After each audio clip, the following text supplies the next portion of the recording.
Protein తింటే diabetes రాదు. Diabetes రాకపోతే మీ ఆరోగ్యం బాగుంటుంది. నేను ఈ మధ్య కాలంలో రైస్ తినడం మానేశా. నేను తినేది ప్రోటీన్ తింటున్నా. ఆ ప్రోటీన్ పండించేది మా మత్స్యకారులని మరొక్కసారి విజ్ఞప్తి చేస్తున్నా. ఇంతవరకు మార్కెట్ చేసుకోలేకపోయాం. నేను మీ అందరికీ మార్కెట్ మేనేజర్గా పనిచేస్తా. మీ చేపలకు గిరాకీ సృష్టించే బాధ్యత నాది, అమ్మించే బాధ్యత నాది. నేను చెప్పిన మాటలు విని మీరు కూడా నా మాట వింటే మీ జీవితాల్లో తిరుగులేని విజయాన్ని సాధించి పెట్టే బాధ్యత నాది. ఇంకో పక్క ఈ పోర్ట్లన్నీ మీరు చూస్తే ఎక్కడెక్కడ ఫిషింగ్ హార్బర్లు కావాలనో ల్యాండింగ్ కోసం ఏర్పాట్లు చేయాలని అన్ని దిక్కలా చేస్తాం. రెండో పక్కన కొన్ని పెద్ద పోర్ట్లు వస్తే అక్కడ ఇండస్ట్రీస్ వస్తాయి.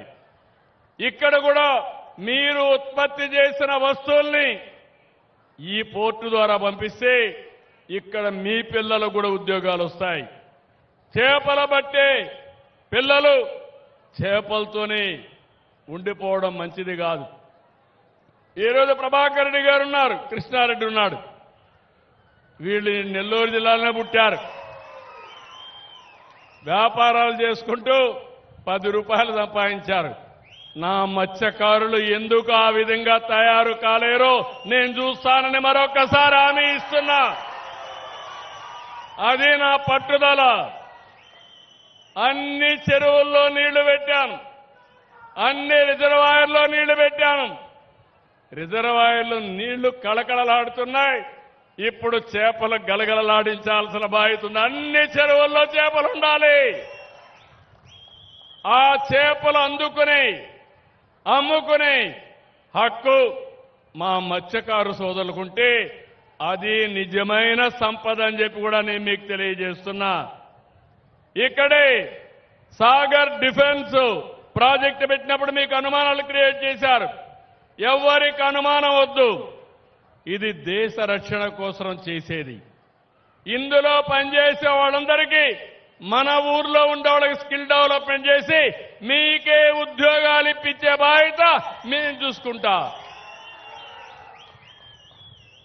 ఇంకొక పక్కన ఈరోజు మనందరం గుర్తుపెట్టుకోవాల్సింది అవేర్ ఒక వ్యవస్థ పెట్టుకున్నాం. మత్స్యకారులందరికీ వేటకు పోయే వాళ్ళందరికీ సమాచారం పెట్టామా లేదా అని మిమ్మల్ని అడుగుతున్నా. పెట్టామంటే చేతులు పైకెత్తండి. That is very good. ఇప్పుడు కలెక్టర్ చెప్పాను, సెటిలైట్ తిరుగుతూ ఉంటుంది. ఇక్కడ ఎవరు ఎంతమంది ఉన్నారో అది కూడా రికార్డ్ చేస్తూ ఉంటుంది. ఏదైనా బోట్లు వస్తే అది కూడా రికార్డ్ చేస్తుంది.